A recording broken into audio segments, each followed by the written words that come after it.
Ассалам алейкум, урметли телесерджилер, дыққатыңызға хаберлер информацион программасы тақдым етіле. Студияда сізлер үшін мен Алимек Айбулаева чалышам, ве бүгін бойле малиматларнен таныш етеміз.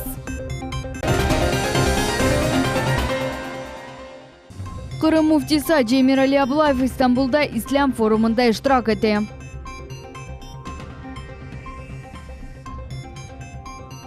Ахмеджит районында жаяв кечетлер ерлерінде светофорларының жоқсызлығы жидди меселеге чеврилди.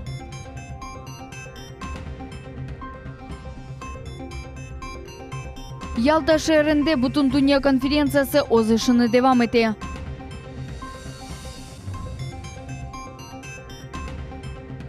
Ярымадада миллетлер ара муабетлиги мевзусунда төгерек масса олуп кечти.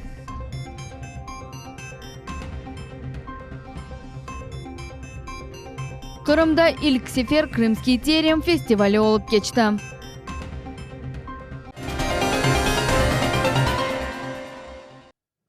Кырым муфтиса Эмирали Абылаев Истанбулда Евразия Ислам Шурасының 9-й форум топлашуында чыгышта булунды. Ислам Евразии, перспективы развития и единения, взаимодействие в противодействии течениям, использующим религию во зло. Оз марузасында Эмирали Абылаев динна өз қара мақсатларында куланган дини акынтыларга каршы чыкмага чагырды. Кырым муфтисы эмди тариф этти ки бүгүнкү күнге Кырым ярымадасында жамилер курула, медресе чалыша, якын вакытта Ислам институту ачылачак. Мындан гайры девамлы токтав девринден соң фаал сүретте жума жами куружулугу алып барыла.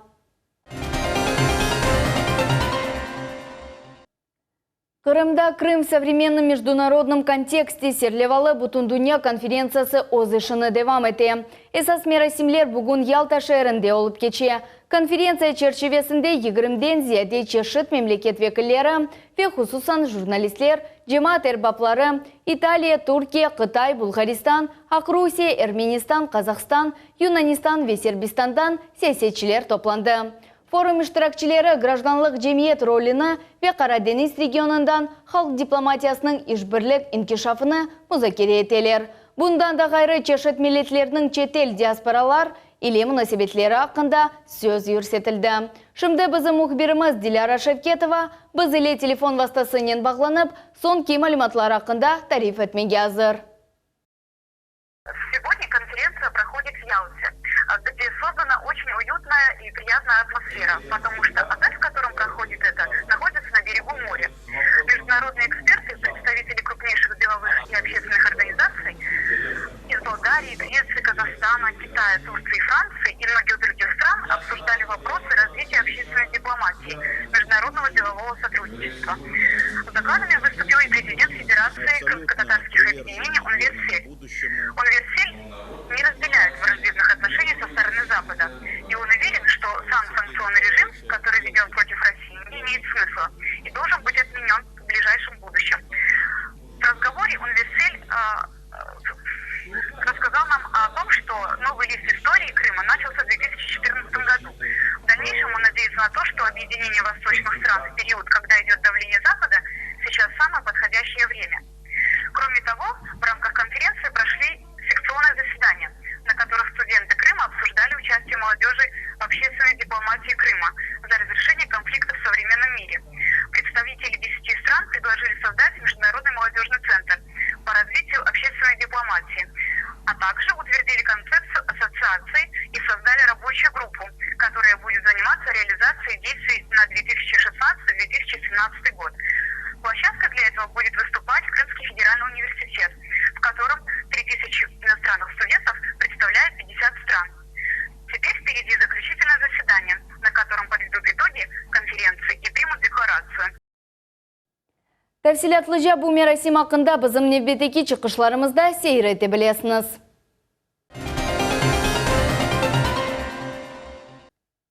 Бүгін ярымадамыздың бір қач қасабасында Русияда ясақ етілген Хизбут Тахрир тешкилатының база азаларының евлерінде тінтувлер олып кечті. Хатырлатамыз ки дүнияның бір қач мемлекетінде Хизбут Тахрир тешкилаты террористик тешкилаты деп сайла. Русияда де бұл тешкилат 2003 сенесінден башлап ясақ етілгендір. Кырым мусульманлар муфти Муавина Исадуллах Баиров айтқанына көре, тінтувге оғраған 5 инсан алазырда тақиқат комитетінде болуналар.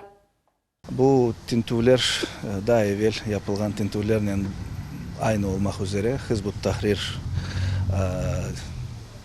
teşkilatının azalarının alakalı. Bu arangan 5 adreste yaşagan insanların bu partiyaga, bu grupaga ait olganı düşünüle ve bu mevzuda tintuvler yapıldı ve o insanlar Следственный komitetke alıp barıldı.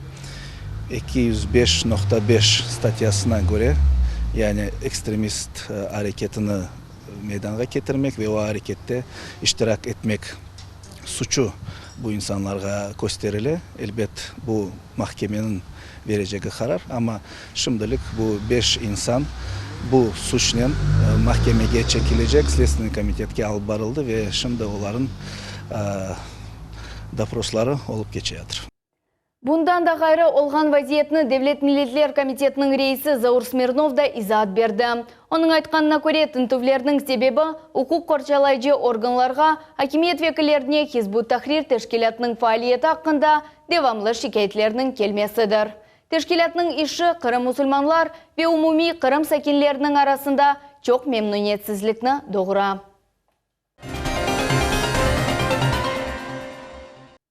Yarımadada milletler ara muhabbetligini Kırımda tınçılık saklanuvunda muhim cihet olarak kala. Bu hafta bugün Kırım Federal Üniversitetinde olup geçken gerek masada muzakere ettiler. Tafsilatlarını Neriman Tarsinova bile. КФУ күнде миллетлер-ара ве конфессиялар-ара мунасибетлер боюнча комитет яратылган еді. Оны яратмак тәшеббүсе тарих ве фәлсәфе факультетінің студентлеріне айып. Комитет сықсық керек масалар кечере бүгінки бойлетет бірге Devlet Milletler Komitetінің рейсі Заур Смирнов давет етілді. Иштиракчилер өз марузаларны оқудылар, оларның мевзулары Русияда ясақ етілген тәшкилатлар медени мирас сақлануы эмді миллетлер-ара зидиетлерге yol бермемек oldu. Единственной правильной идеологией в исламе является суфизм, и только он имеет право проповедоваться на территории Российской Федерации. Это, как я уже говорил, вызвало довольно большой ажиотаж. Вступает это в конфронтацию с Конституцией Российской Федерации, в которой сказано о том, что у каждого гражданина Российской Федерации есть право выбора, свобода воли. Бүгін кадрлар етішмемезлігі себебінден емді туған тілді тәсил алу меселесі де музакер етілді. Бұндан қайры соқақларға вемескен ерлерге тарихи адлар қайтарылығы меселесі музакер етілді. И в последние годы вновь становится популярной тема возвращения населенным пунктам исторических названий, поэтому я хотел бы еще раз поднять эту тему на нашем круглом столе. Эта идея активно пропагандируется и продвигается активными деятелями различных национальных меньшинств. Однако очень часто ими не учитываются возможные последствия таких решений, и люди, воспринимающие от них эту информацию, тоже их для себя не учитывают. Потому что это очень сложный и многогранный процесс, который, во-первых, требует больших средств для реализации, и при этом он повлечет для себя большие трудности для рядового населения. Законодательство Российской Федерации нашло некоторые иные инструменты для, скажем, восстановления, в том числе исторической справедливости, а именно эти инструменты оглашены и провозглашены в законе Российской Федерации «Восстановление жертв политических репрессий» от 92 или 91 года, по-моему, 92, где сказано, что восстанавливая права народов, репрессированных по национальному признаку, возможно восстановление названий в ареале их проживания, топонимических, гидронимов, топонимов. Значит, и делается это не так, как вы сейчас предполагаете, а путем параллельного их использования. Это не требует никаких других решений, помимо как только просто использования этой надписи после официального знака. Максим Нырков ученчий курс студенты. Onun тәсілінің esas yönelişi din şınaslıq. Бүгін onun марузасы Ярамадада миллетлер-ара зидиетлерге бағышланған еді. Максим бір күтлевей мәлімат вастасы иле чыгарылған видеороликны тақдым еті. Анда славянлар ве Кырым татарлар аралары бұзылынывы манасы сақлы. Сегодня мы хотели наладить, по крайней мере, первый мостик, проложить в сторону властей, особенно органов исполнительной власти, которые занимаются именно этими вопросами, межнациональными, межконфессиональными. И очень приятно, что Заур Русланович так откликнулся буквально сразу и посетил наш круглый стол. В такой дружественной обстановке мы его провели. Студентлердің акимиет ве жемиет векілері еле бойле тедбірлер кечермек тішібісі бойле жидди меселелер музакире етілмесі кувандыра. Чунки студентлер бұл қырымның кележегі вейлеріде бұтын ярымаданын инкишафы тамам оларнен бағлы. Нариман Тарсинова, Дмитрий Низовой, Милет үшін. Ливадия мескен ері районында ялдав краны сувға батты. Кран Гурзув койынден Ақярға yol алайды. Февқіледі вазиет назирлігі берген мәліматларға көре, мақсус техника сейлден 4 километрде батты. Қаза вақтында оның бортында 8 адам болынайды. Олар Эпсы Новороссийск шерінің сәкелері. Қазаға оғыраған 5 адам кран янындaki буксерге көтерілді. Экипажның да уч азасының араштырувлары девам ете. Мақсус техника батқан ерде 50-ден зияде инсан, 10 нұсқа техника, сухогруз, ведалыжылар, яни водолазлар çalışмақта.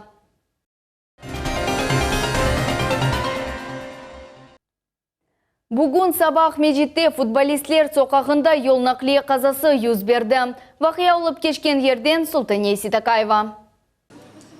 Футболистов ве гражданская соқақларының идаре етілмеген yol чатышмасында Лифан арабасының айдаучысы 2-ші дәрежелі yolдан баш yolға шығып, ВАЗ арабасына yol бермеді. После чего автомобиль ВАЗ выехал за пределы проезжей части и столкнулся с забором домовладения футболистов 125. Футболистов соқағында яшаған Оксана Киян білдірді ки, бұл yol қысымында бойле қазалар сықалда юз бере. Девочка с параллельного класса в 6 классе учится. Шла с мамой. Хорошо шла с мамой. Мама отодвинула быстренько ребенка. Ребенка немножко зацепила. Не без последствий, конечно. Вот такое случилось. А если бы дети шли сами в школу, то было бы просто страшное горе. И мы очень много раз, когда улицу открывали, просили, положите, пожалуйста, полицейских лежачих. Шымдыкі вақытта бұл вақия дәлелі бойынша тешкірулер кешіріле. Меморий малюмат тешкілетілді ве кодекске бинайын ұқық бұзулар аққында қарарлар чықарылды. Султания Ситакаева, Эдем Исмаилов, Милет үшін.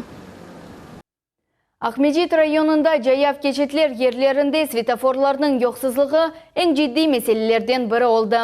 Богдановка койының сәкелері әнді чоқ вақыттан берлі, оларының дұрағының янында светофор олмағанына шикайет етелер. Тәфсилатлыжа бізім левхамызда. 10 yıl devamında sakinlerini gazevetlendirigen mesele bu кезлев yolundaki Bogdanovka durағы yanında svetoforның yoksuzluğudur. Bu en haflı yerdir. Yerli sakinlerinin aytkanına göre mında insanlar sıqalda qazalarga uğraylar. Bu yerde şimdi tek jayav keçit işaret etiklenilgen. Ama mında ne svetofor ne de kaydetiluf sızıkları yok. Неужели стоимость светофора дороже человеческих жизней? Людей здесь бывает регулярно. Практически каждый месяц в какой-то семье горе. Дети ходят в школу. С той стороны тоже детям практически 2 раза в день приходится переходить эту дорогу. Родители не все в состоянии провожать детей в школу, в детский сад. Пожалуйста, как-то откликнитесь на нашу просьбу. Ерлі сакен Лариса Андреевскайның айтқанына көре, оның өмір арқадашыны бұл ерде машина ұрып кеткен еді. Бұндан сон о сақат қалды. Мой муж вот именно на этом пешеходном переходе 13 августа был сбит машиной. Сейчас в тяжелом состоянии. Инвалид остался на всю оставшуюся жизнь. Ослеп. Қырым Жұмхуриетінің автомобиль yollar қызметінің хадимлері бұл вазиет ақында білелер. Оларның мәліматларына көре шымды светофорның тікленілмесі үшін кереклі шейлер ве қызметлерінің сатын алынып жеряны кечірілі. Ерлі сәкенлер акимет векіллеріне оларның проблемасыны чезмеге рижа етелер. Олар әнді оз баллары ве яқын инсанларның сақлығы үшін сақынып яшамаға безділер. Алиме Кайбулаева, Эдем Исмаилов, Милет үшін. Қырымда яқын вақытлары ярымадамыздың халқлары ве этник бірлешмелері ақында Наш Крым серлевалы малюмат медени мечмуаның бірінші нұсқасы дүния юзыны көрежек. Бұл мечмуа Қырымда яшаған бір халқының медениетіні акцеттірген мен баға олажақ. Қайдетмек керек ки мечмуа Девлет Миллетлер комитетінің малие ярдымы еле чықажақ. Бұл мечмуа Гаспринский адына медиа мерkezінің да бір нешірі олажақ. 44 sayfili mecmua endi yanı yıldan başlap kvartalda bir kere çıkacak. Alazırda hadimlerinin jelp etülüvü ve jurnalının timsalının işlep çıkarıvı üzerinde işler alıp barıla. Neşriyata milli medeni muhtariyetlerinin tarihi, medeniyeti, urf adetleri, sanatı ve mimarcılık abideleri aksetilecek. Наш Крым – это будет культурологический журнал. В основном будет рассказывать об истории, культуре всех народов, населяющих в Крыму. У нас есть определенные наметки на это, как это преподнести, потому что не только история, не только культура, но и тот след, который оставили представители этих национальностей не только в Крыму, но и во всем мире, а также о наших исторических памятниках, которые существуют здесь, в Крыму. Культурное наследие будет обобщено здесь, в этом журнале. Конечно, мы будем давать также информацию о национально-культурных обществах, о национально-культурных автономиях зарегистрированных, которые проводят каждый год свои основные мероприятия. Mecmuanın birinci nusxası ағымдaki senenin dekabr ayında derç olunacak. Onun tirajı 500 nusxasıdır. Böylelikle mecmuanı Kırım, Akhyar, Moskva ve Rusya'nın diğer rayonlarında okumak mümkün olacak. В первом выпуске, в первом номере мы постараемся дать общий обзор тех мероприятий, которые проходили в 2016 году. Это практически будет единственный номер, он будет обобщенный, как дайджест. И потом уже, начиная 2017 года, если журнал будет достойного уровня и будет продолжать свою деятельность, то думаю, что будет такой формат. В каждом журнале будет подробный рассказ о каком-либо народе, населяющем Крыму, а все остальное уже будет информация о других народах, о мероприятиях, также и, конечно, как я сказал, о культуре, об истории, об образовании, даже о спорте. Баш мэрирнин айтканына көрө келечекте хадимлердин такымы тешкил этилечек. Шымды исе журналдын нешир этилмесинен баглы да бир сыра меселелер бар. Журнал будет в основном на русском языке, но, конечно, некоторые анонсы, особенно тех мероприятий, которые проходят в конкретных национально-культурных автономиях, эти анонсы будут даваться также и на родных языках. Мы будем знакомить, естественно, также с языками народов Крыма. Mecmuanın maksadı yarım adamızın çeşit halklarının hususiyetlerini gösterip, medeniyeti ve tarihi ile yakınca tanış etmektir. Böylelikle milletler ara münasebetlerinin sağlam olganını da bir kere ispat etmektir. Liviza Sidbilalova, Evelina Elyasova, Umir Mustafaev, Millet üçün. Bugün Kırım tarixi ile meraklanған epsi istegenler oca talebege terbiye ber, sonra ondan öğrenmek mümkün olsun. Serlevalı Kırım Tatar tahsili tarixina bağışlanған sergi açılımını ziyaret ete bildiler. Sergide bizim muhbirimiz Sultaniye Mecid bulundu. Sergi Kırım Tatar Medeni Tarihi Miras Muzeyinde açıldı. Tedbirinin başında fani dünyanı terk etken muzey hadimi Elmira Çalbaşovanın ruhuna dua okuldu. Kadın muzey fondlarının baş sakçısı vazifesini eda eteydi. İlahi Rabbil Alemin, İlahi Rabbil Alemin, İlahi Rabbil Alemin. Sen kadırsın, sen kerimsin, bu senin aciz kullarınız. Kendi kollarımızı yukarı kotarıp yansa dua ettiğimiz zaman sen de dilemiz İlahi Rabbil Alemin. İlahi Rabbil Alemin şu bizim meclisimizden, şu duamızdan bizlerden kabul eyle ya Rabbil Alemin. Sergide Kırım Tatar tahsil inkişafının esas basamakları taqdim etildi. Hadimi medreselerden tuvgan tilde zemanevi tahsilgece devir kaplap alındı. Bundan da gayrı kıymetli vesikalar ve foto malzemeler tahsil sistemasının şekillenuvini açık aydın gösterirler. Sergini teşkil etken Şefika Abduramanova bu yerde çoktan çok malumatlar ve foto resimler taqdim etilgenini kaydetti. Все мы представить не могли. Материал у нас собран. Я удивилась, когда, я, собственно, давно взялась за эту тему разрабатывать. Поначалу даже была какая-то опаска, смогу ли я сформировать, набрать материал на экскурсию, на одну выставку, на одну экспозицию. Но получилось, что материалу много, еще очень много предстоит разведать. Вот. Здесь мы просто не смогли в рамках нашего музея уместить все. Tarih hocası Beye İlyasova kaydetti ki böyle sergiler halk tarafından talep edilir ve sıkça geçirilmek gerekler. Считаю, что выставка, связанная с образованием, очень важна, потому что, вернувшись на родину, мы смогли лишь открыть 15 школ, а до войны их было 371. И глядя на эти фотографии, я думаю, что и наш народ, и властные структуры примут большое внимание для того, чтобы наше крымское образование развивалось. Kırım Tatar Medeni Tarihi Miras Muzeyinin hadimleri kaydetkenleri gibi, Kırım Tatar Medeni Tarihi Miras Muzeyinin hadimleri kaydetkenleri gibi böyle sergiler tek tahsil sahasında çalışanlarga değil de Kırım tarihi ile meraklangan insanlarga da faydalı olur. Liviza Sidbilalova, Sultaniye Mecid, Akim Bekirov, Millet üçün. Bugünkü kunge çoğsı Kırım Tatarlar meyve çeşitlerini gayrıdan tıkleyler. Kırım meyvelerinin lezzeti evelki kıbımı ne için çok vakit devamında olar unutulgan edi. Bizim muhbirimiz Mavile Eyüp, Bakçacı Edem Kemalov'nen sübet etti.